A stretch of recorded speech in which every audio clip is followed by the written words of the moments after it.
Большую роль в изучении природы играет Институт биологии Национальной академии наук. В институте проводят анализ по сохранению количества животных и зеленых насаждений. Институт биологии был основан в 1943 году. В этом году ему исполняется 80 лет. В этой связи была организована международная конференция с целью сохранения биоразнообразия горной экосистемы.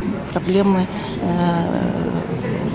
в условиях изменения климата и антропогенных прессингов, как биоразнообразие меняется. Вот, над этими проблемами будут обсуждения.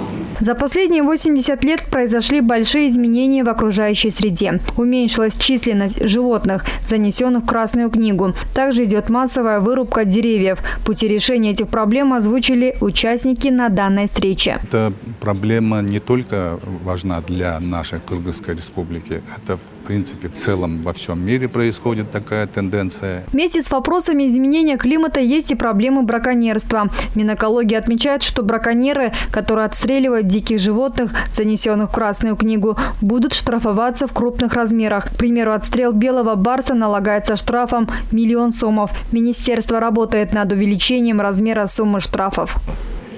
Приняты многие научные обоснованные положения, порядки, позволяют управлять этим особо охраняемым природным территориям.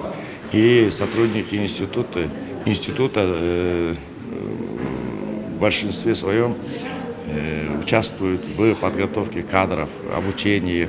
В годы независимости площадь особо охраняемых природных территорий составляла 200 тысяч гектаров. Ежегодно территория увеличивается. Сейчас достигла 1 миллиона 200 гектаров. Айгерим Бараканова, Эльдар Анарбеков, ЛТР, Бишкек.